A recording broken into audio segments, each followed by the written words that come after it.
finally break time. Wait, are those chopsticks you mean? Yeah. Oh, do you really eat your food using chopsticks? Yes, I use chopsticks since I was in the kindergarten. Oh. It's part of my culture in Japan. I actually use them every day. Oh. That's interesting. My family usually eat with fork and spoon. My parents say it's more clean and polite. Oh, really?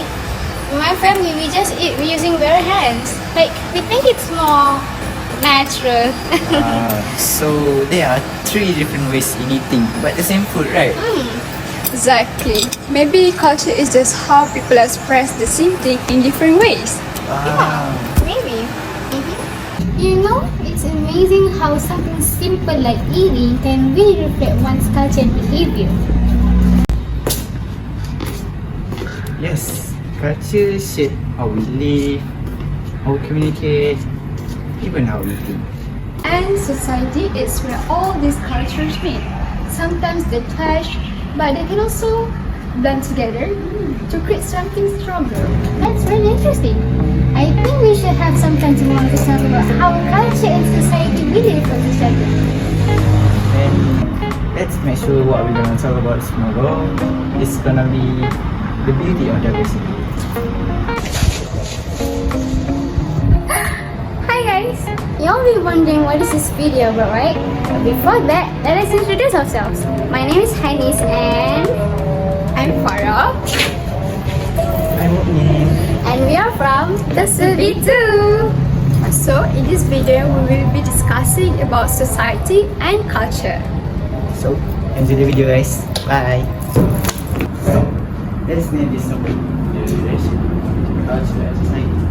I keep confusing which one is the container and which one is the content. Okay, so think of this way.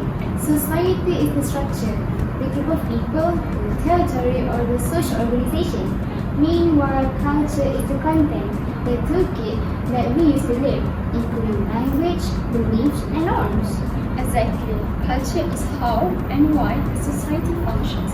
For example, a society that heavily values individualism will structure its economy and laws differently from one that values collectivism. Right, so they are in a big group. Society values the culture of the society. But what happens when that by something massive like globalization? That's the core modern challenge. Globalization is accelerating the flow of ideas, technology, and people, which creates a huge tension between local culture and global society.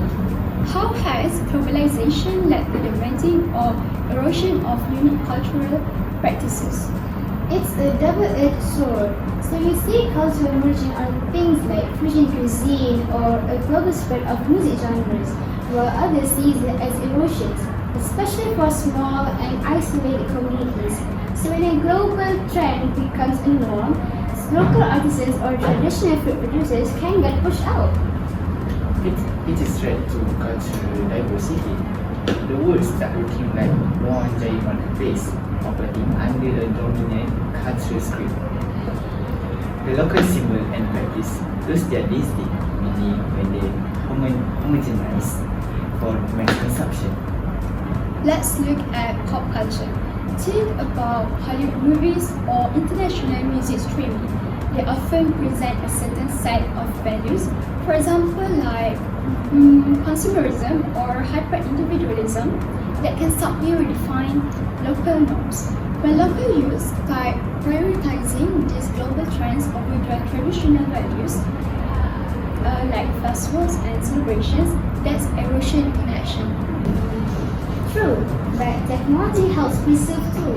A small village's unique traditional storytelling tradition can now be recorded and archived online, making it safe and it will not be lost. That brings up the next topic, technology role. Digital platforms can be both an archive for heritage and a catalyst for change.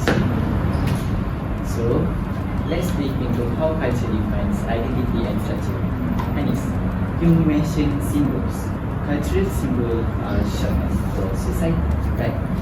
Well, yeah, absolutely. There are tangible things and gestures that carry deep and shared meanings. Think of a flag, where even an etiquette or customs and food. So, in a culture, declining a second helping is polite. Meanwhile, for another, they take it as an insult. It's because it symbolizes rejection towards the wholesome generosity. So it depends on one itself. And the most powerful symbol is language. How does language reflect and shape cultural values? The structure of the language itself can embody values. For instance, some languages have highly nuanced terms for familiar relationships, reflecting a complex central family structure. Language is the primary carrier of culture. Without it, the shared knowledge and historical storytelling can't be easily messed up.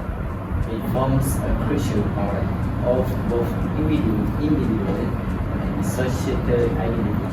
If a language dies, the whole cultural worldview dies with it. Let's shift to family structure.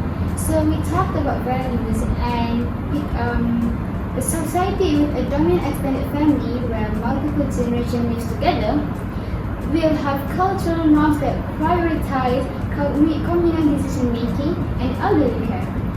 In contrast, a society that has evolved toward a nuclear family structure tends to prioritize individual autonomy and less rigid hierarchies. The evolution of traditional family structures is the direct response to changes in the surrounding society, economic shifts, urbanization, and job markets. This all points back to the fundamental relationship. The society needs drive the cultural norms. When the economy change, the family unit must adapt, and that adaptation reshapes the underlying cultural values about duty, roles, and dependence. And these values are often reinforced by the media. Let's tackle media influence. Mass media is the modern day storyteller. It doesn't just report on culture, it actively shapes it. Sociologists will say mass media helps with socialization. It tells us what is normal and acceptable. It defines the current norms of business and social interaction. Think about how certain clothing style or political view are normalized by constant media repetition. Well, the problem comes with intercultural communication. Because the media is so global, we often assume that everyone interprets the same way as ours. But we often forget that cultural differences heavily impact our communication. For example, a direct confrontational style that the Western practice can often be seen as profoundly disrespectful for cultures that demand high context communication. That's the challenge for multinational corporations and global teams. They have to navigate conflicting cultural norms about punctuality, hierarchy, and even silence in a meeting. Society is now global, but the underlying cultural programs are still local. To wrap up, let's look at preservation. Beyond language, how does society protect its culture? Through heritage preservation, things like historical landmarks are tangible anchor points for collective memory. So they symbolize shared history and group identity, making them crucial for a cohesive society. Think of a cultural importance of a place, like the Great Wall or the pyramids. And religious practices play a massive role here too. They provide a foundational set of shared moral values and traditions that define the society's character, dictating everything from diet to family rules. So, in conclusion, the relationship is a constant negotiation. Culture provides and rules, society provides the structure and the people. As society modernizes, globalizes, and evolves through technology, the culture forced to adapt. Sometimes merging, sometimes resisting, and always changing. Perfect summary. I think we've covered all the major points. Now we all know that culture really does represent one's lifestyle, and I learned that we shouldn't just based on their actions and behavior. You're right. Culture and society are closely connected. As culture shapes people's beliefs, behaviors, and values, while society provides the structure for individuals to live and interact together. You guys' idea about culture and society are brilliant. Culture shapes our identity and teaches us value, while society connects people to share understanding. Together, we can build a respectful, balanced, and harmonious world.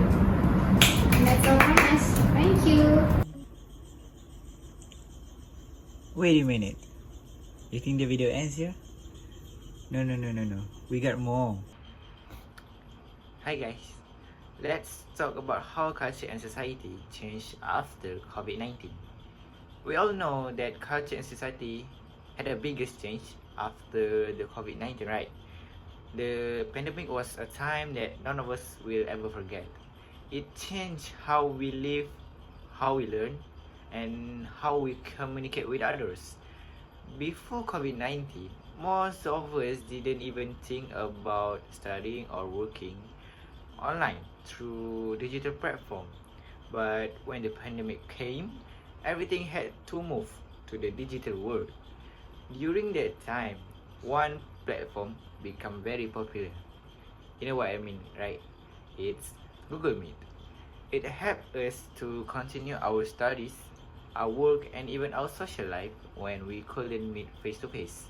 Today, my friends and I are going to share how culture and society have changed after COVID-19 and how Google Meet become an important part of our life. Stay tuned, guys. Good morning, everyone. Today, we are going to talk about how culture and society has changed after the COVID-19 pandemic. The pandemic had a huge impact on our daily life, our habits, and even the way we communicate. One of the biggest change is how we start using technology more, especially Google Meet. Well, you're right, Mu'min. Before COVID 19, our daily routine was very different. We went to school, met our teachers and friends face to face, and even joined activities together. But during the pandemic, everything suddenly stopped. Schools are closed, offices are closed, and everyone had to stay at home. It was a big shock for all of us. Yes, it definitely was. But even though we couldn't go out, life didn't stop completely. Thanks to technology, we could still connect with each other. Google Meet became one of the most important tools during that time. It allowed us to continue learning and communicating even when we are apart. Exactly, Farah. I still remember my first class online. It felt strange to see all my classmates in a small boxes on the screen. But after a while, it became normal. Teachers share slides, students ask questions, and we even had group discussion on Google Meet. It showed that learning can happen anywhere, not just in classroom. Yeah, that's true. And it wasn't just schools that used Google Meets. Many offices and companies also started using it for online meetings. My my father told me that his company saved more time and money because they didn't have to travel to meetings anymore. Some companies even continued using Google Meets after the pandemic ended because it was so convenient. I agree. Even families use Google Meet to stay connected. During the lockdown, my family used it to talk to our relatives in other states. It helped us feel close even when we couldn't meet in person. I think that's one of the most beautiful things about technology, which it brings people together. That's so true. The pandemic also changed our culture. People became more comfortable using digital tools. Online learning online shopping, and even online celebration became part of our daily lives. For example, some people celebrate birthday or wedding through Google Meet. It was something we never imagined before. Well, yeah. And our society also became more aware about health and hygiene. Like we learned how to wear masks, to wash our hands often, and keep a safe distance. These habits became part of our new norm. And in a way, the pandemic taught us to be more careful and to be more responsible, not only for us, but for others too. Exactly, Hanis. Even though COVID 19 was a difficult time, it also taught us important lessons. It showed us the value of technology, the importance of communication, and the strength of community. Without Google Meet and other online platforms, life during the pandemic would have been much harder. Mm. So, in conclusion, the pandemic changed both our culture and our society. It made us more digital, more connected, and more adaptable. Google Meet played a big role in helping us stay together during that challenging time.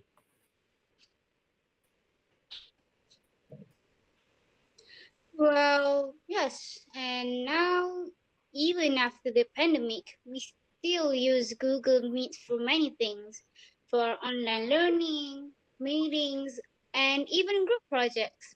It has become a part of our modern culture right now.